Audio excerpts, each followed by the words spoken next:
Okay, let's dive right into this because we have a lot of crucial ground to cover today. Welcome to today's Explainer. I want you to close your eyes for a second and just picture an Olympic gymnast. Imagine they're stepping up to the mat. The entire stadium goes completely silent. They launch themselves into the air, perform a series of breathtaking, absolutely physics-defying flips, twists, and rotations, and then they stumble on the landing. They take that one extra step backward. What happens? Well, you know what happens. They lose the gold medal. It's that brutal and it's that precise. And here's the thing you need to realize right now. In the Cambridge Additional Mathematics 0606 syllabus, and honestly, this applies directly to related papers like 0580, 4024, 4037, and 4040, your exam paper is exactly like that Olympic routine. Landing the right numerical answer at the very end of the page, that just isn't enough anymore. Your form, your systematic working out, the way you structure your logic, and your overall execution are what actually secure the maximum points. I literally see this exact scenario play out all the time. Let's imagine two very typical students. We'll call them Alex and Sam. Now, Alex is brilliant at memorizing formulas. He is that student who has flashcards for days. He walks into the exam, sees a question, and just overloads his exam paper with raw mathematical facts. He writes down absolutely everything he knows about the topic, but he provides zero analysis, zero context, and zero logical structure. His mathematical routine is chaotic. He's doing backflips all over the mat, but entirely out of bounds. Then we have Sam. Sam is the rusher. Sam races through the paper at record speed, completely missing the specific command word requirements in the prompt. He ends up calculating the entirely wrong metric simply because he didn't read the scenario carefully. Both Alex and Sam end up getting their papers back with red ink absolutely everywhere, despite the fact that they actually know the underlying math. It's heartbreaking. But today, we are going to completely change that trajectory. We are going to transform those red marks into green check marks. We are going to build your perfect foolproof mathematical routine. And here is our high-stakes apparatus for today's performance. Take a really close look at this classic kinematics question pulled straight from the past papers. It says, given velocity v equals 3t squared minus 30t plus 72, find acceleration when t equals 2. Now, what is really interesting about this question is just how deceptively simple the equation actually looks. It's almost a trap. Let's look at how our two students handle it. Sam, our rusher, immediately sees the phrase t equals 2. His brain lights up, he plugs that number directly into the velocity equation, calculates a number, and proudly writes down his answer. He gets 0 marks. Why? Because he completely missed the most important command word in the entire sentence, acceleration. He just found the velocity at 2 seconds. Alex, our fact dumper, takes a totally different but equally flawed approach. He sees kinematics, panics a little, and writes on the formulas for distance, velocity, acceleration, integration, and differentiation, basically crossing his fingers and hoping the Cambridge examiner will just pick the right one out of the mess. Again, 0 marks for form. To execute this flawlessly, to stick the landing, we have to understand the dynamic physical relationship between these variables. We need to actively differentiate velocity with respect to time to find our acceleration. So let's walk through it together. The derivative of 3t squared, the 2 comes down, multiplies by the 3, giving us 6t. The derivative of minus 30t is simply minus 30, and that constant on the end, the positive 72, that just disappears entirely. So our acceleration equation is a equals 6t minus 30. Then, and literally only then, do we substitute our time of 2 seconds into that new equation. 6 times 2 is 12, 12 minus 30 gives us an acceleration of negative 18. But here is the million-dollar question. How do we actually write this entire process down on the page to mathematically guarantee we get every single mark available? Well, let's look at our master strategy. Section 1, Core Principles. Section 2, Method Mark Strategy. Section 3, Procedural Framework. Section 4, Examiner Warnings. And finally, Section 5, The Perfect Landing. Let's start with Section 1, Core Principles and Understanding the Assessment Objectives. Before we really unpack this concept and get into the heavy lifting, I need you to do something. Subscribe to our YouTube channel, Ace the Exams, at Ace the Exams _ IGCSE to excel in your Cambridge examinations. Click that subscribe button and hit the bell icon right now. Okay, let's get back into it. The way you absolutely conquer the analysis domain of these exams is by utilizing a rigorously structured approach. I highly recommend adapting what we call the PEEL framework for your longer mathematical proofs. PEEL stands for point, evidence, explanation, and link. The Cambridge syllabus documents explicitly state, and I mean they practically shout this at teachers, that top-performing students exhibit a connected, conceptual understanding that is easily transferable to completely unfamiliar contexts. Listen, memorizing the derivative of 3t squared is a good start, sure, but truly understanding why a derivative mathematically represents a rate of change, and fundamentally understanding how acceleration is the literal rate of change of velocity is what actually allows you to solve a problem. Once you grasp that core concept, it doesn't matter if the exam question is about a tiny particle moving on a straight line, a sports car braking on a track, or a massive rocket launching into space. The math holds true. Let's do a quick interactive mental check right now. I want you to think about Alex's chaotic answer, that disorganized, messy page of random formulas scattered everywhere. Now contrast that with a student whose answer clearly states right at the top, acceleration is the derivative of velocity, therefore A equals dv dt. Which one of those approaches actually follows our adapted Peel framework? Which one of those clearly demonstrates to the examiner a deeply transferable conceptual understanding of the physics involved? It's obviously the latter, right? Establishing that clear, logical connection on paper is the absolute hallmark of an A-star candidate. It's how you prove you're not just a calculator, but a true mathematician. Moving right along to Section 2, the method mark strategy, focusing on the process over the destination. Now, this is arguably the most crucial concept you will learn today, so pay close attention. We need to deeply understand the method marks strategy. This is a highly specific grading system utilized heavily by Cambridge examiners. On the official mark schemes, you'll see these marks represented by a capital M. M marks are awarded strictly for demonstrating the correct analytical process and logical framework. They are not awarded for just getting the final numerical answer right. Those are the A marks, or accuracy marks. Here's why this is literally a game changer. If you write down the formula A equals dv over dt, you have just immediately secured a method mark. You have tangibly proven to the person grading your paper that you fundamentally understand the underlying physical principle of the question. Let's say you then attempt to differentiate our equation from earlier, v equals 3t squared minus 30t plus 72. You correctly get the 60 part, but then, because exam pressure is real, you make a really silly minor arithmetic error and write minus 20 instead of minus 30. What happens? Well, you will definitely lose the final accuracy mark, but, and this is the beautiful part, you will actually still retain your method marks for attempting the correct differentiation process in the first place. This strategy is your ultimate safety net in the exam hall.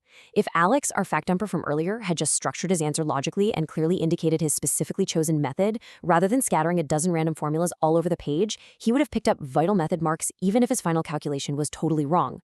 And if Sam hadn't rushed like crazy and skipped writing down his intermediate steps, he probably would have caught his own error before he even finished the problem. The process isn't just about showing off. The process is your literal protection against losing easy points. Which brings us right into Section 3, the procedural framework and step-by-step execution. All right, it is time to get into the interactive workshop portion of today's explainer. I'm going to give you a foolproof 5-step procedural framework. Step 1, deconstruct the question. What is the actual command word? Step 2, extract the relevant data. Step 3, select the appropriate analytical framework. Step 4, execute the math with crystal clear notation. Step 5, present your final answer with the correct terminology. I want you to imagine a 60-second timer popping up on your screen right now for our first big challenge, the data scan. Look at our velocity function again. V equals 3t squared minus 30t plus 72. The clock is ticking. What core trends can you instantly extract from that data without touching a calculator? Well, look at the structure.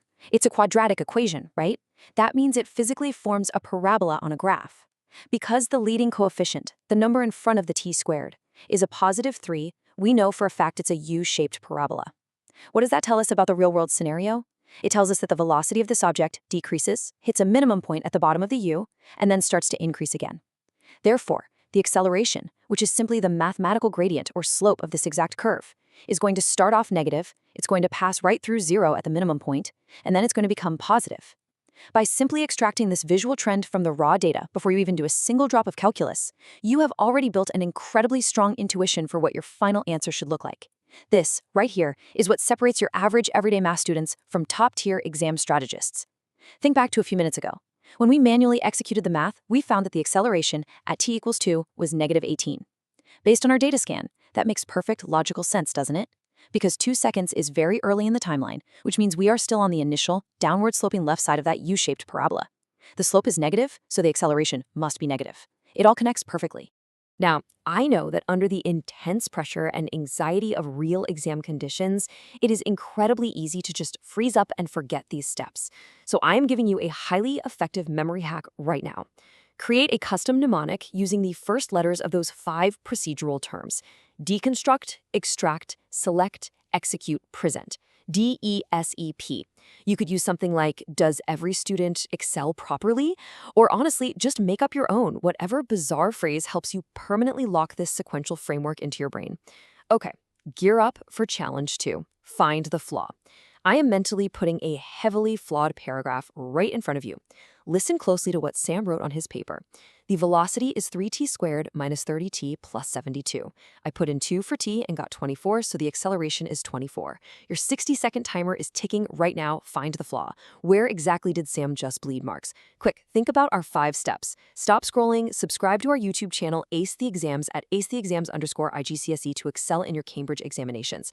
We've helped thousands of students improve by 2 to 3 grade boundaries. Join them right now by subscribing to at acetheexams_IGCSE and turn on all notifications so you never miss our weekly exam strategy sessions. All right, time's up on the challenge. Did you spot the errors? Sam completely failed step 1, deconstructing the question. He totally missed the specific command word requiring him to use the acceleration framework. And worse, he completely skipped step 3 and step 4. He didn't select an analytical method and he didn't use any notation. He just presented a random incorrect number. No method, no notation, 0 marks. It's a tragedy, but a highly preventable one. Let's move into section 4, examiner warnings, and talk about avoiding those critical stumbles. Listen, every single routine has specific areas where performers commonly trip up. Cambridge principal examiners publish reports every single year, and they consistently highlight 3 massive pitfalls that students fall into over and over again. First pitfall, confusing cause and effect. In kinematics questions, students very frequently confuse whether they actually need to differentiate or integrate, simply because they lose track of what causes what in the real world. You have to remember this fundamental rule. Velocity is the rate of change of displacement, acceleration is the rate of change of velocity. You differentiate to step forward down that chain, and you integrate to step backward up the chain. Don't mix them up. Second pitfall, totally forgetting format and presentation conventions. This means leaving out absolutely vital units like meters per second squared or lazily failing to clearly label A for acceleration in your margins. Examiners hate that. Third pitfall, providing incredibly generic answers. If your algebra tells you that the acceleration is negative 18, please do not just leave that naked number sitting at the bottom of the page if the prompt asks for an interpretation. You must explicitly state that the particle is actively decelerating. All right, it is time for challenge 3, speed writing. You have exactly 30 seconds on the clock to mentally draft one perfect Peel paragraph for a negative 18 answer. Go. Okay, let's break it down. Point. Acceleration is the derivative of velocity. Evidence. A equals dv/dt equals 6t minus 30. Explanation. Substituting t equals 2 gives us a equals 6 times 2 minus 30, which equals negative 18. Link. The negative value clearly indicates that the object is actively decelerating at a rate of 18 units per second squared at that specific instantaneous moment in time. Boom. Flawless execution. Maximum marks awarded. Visually contrasting these two distinct approaches makes the truth completely undeniable. Look at the flawed approach on the left side. Confusing cause and effect, frantically rushing the math without writing down steps, and providing bland, generic numbers. This results in massive lost potential. If we had a progress bar tracking your mark potential on the screen right now, it would barely even move off the 0% mark for that kind of answer.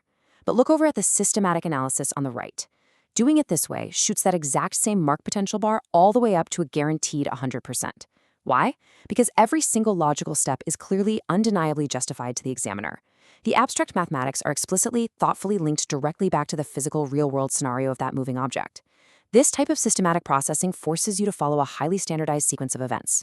You identify the key variables, you confidently apply the relevant calculus principles, you execute the analysis with crystal clear working out, you verify your final results, and you present the whole shebang in an appropriate professional mathematical format. It is night and day. I absolutely cannot stress this next point enough, so please tune in closely. Listen to this direct, highly authoritative statement pulled right from the principal examiner reports. Quote, "The classic mistake is providing generic answers not specific to the question context. Always link every point to the given scenario." End quote. This right here is exactly where the link portion of our Peel framework becomes your absolute best friend in the exam room. In the Cambridge 0606 syllabus and all the related papers, the examiners are not just looking for mindless human calculators who can crunch numbers. They are actively searching for budding mathematicians and analytical scientists who genuinely understand the physical reality hiding behind the algebra on the page. When you calculate that negative 18, you are obligated to contextualize it. Ask yourself, is it a car? Is it a subatomic particle? What does negative acceleration actually physically mean in the specific universe of this exam question? Tying your numerical answer back to the actual reality of the problem is what absolutely guarantees you secure those final elusive analytical marks. Okay, we are officially entering the final stretch. Section 5, the perfect landing. Deconstruct, solve, evaluate. Let's bring this all together for a flawless finish. To absolutely guarantee that perfect stuck landing, I need you to deeply internalize this comprehensive deconstruct, solve, evaluate framework. First, we identify the given info. In our case, that was our velocity equation and our specific target time. Next, we purposefully break the problem into clear, highly logical steps, identifying that we needed differentiation first, followed by substitution. Then we solve it systematically, meticulously showing absolutely every single line of our working out to harvest all those precious life-saving method marks we talked about earlier. But step 4 is where, honestly, 90% of students just drop the ball and walk away. Check for reasonableness. We actually did this organically earlier with our data scan challenge. We mathematically deduced that the acceleration absolutely had to be a negative number based entirely on the U-shaped parabolic nature of the velocity curve at that specific 2-second mark. So when our algebraic number crunching resulted in -18, it instantly passed our reasonableness check. We knew we were right before we even turned the page. And finally, step 5, make justified recommendations or definitive conclusions based directly on that hard evidence. This is how you tie off the problem neatly and professionally, leaving the examiner with zero doubt about your abilities. You need to remind yourself constantly that reaching the highest descriptive, analytical, and evaluative levels in Cambridge Additional Mathematics requires so much more than just rote memorization. Top-scoring elite candidates actively demonstrate evaluative thinking. They aren't afraid to question mathematical assumptions. When they are asked to perform comparative analysis on a paper, they don't just list numbers. They clearly identify similarities and differences, they strategically use comparative connectives in their sentences, and they meticulously justify absolutely every single decision they make with hard, undeniable mathematical evidence. You aren't just doing math. You are essentially building a watertight, bulletproof, logical argument using numbers as your language. If you consistently apply the Peel framework, accurately decode the hidden command words, and strictly manage your time matrix, you will consistently hit that top tier, A-star level. It's a guarantee. So as we wrap up this masterclass, I want to leave you with this final, highly provocative thought. The very next time you sit down at your desk with a Cambridge past paper, I want you to stop and ask yourself a serious question. Are you just blindly rushing to calculate numbers like Sam? Are you just frantically dumping memorized facts onto the page like Alex?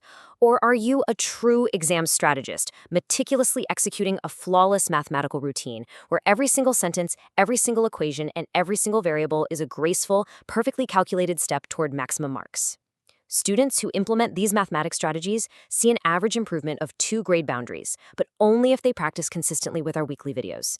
Here's your final reminder. Subscribe to our YouTube channel, Ace the Exams, at acetheexams_IGCSE to excel in your Cambridge examinations. Subscribe right now to acetheexams_IGCSE and click that bell. Don't let another exam pass you by. Drop a comment below with your target grade for mathematics and the biggest challenge you're facing. Our team responds to every comment. Like and share this video with a study partner. Ace the Exams. Your Cambridge success starts here. I'll see you guys in the next one.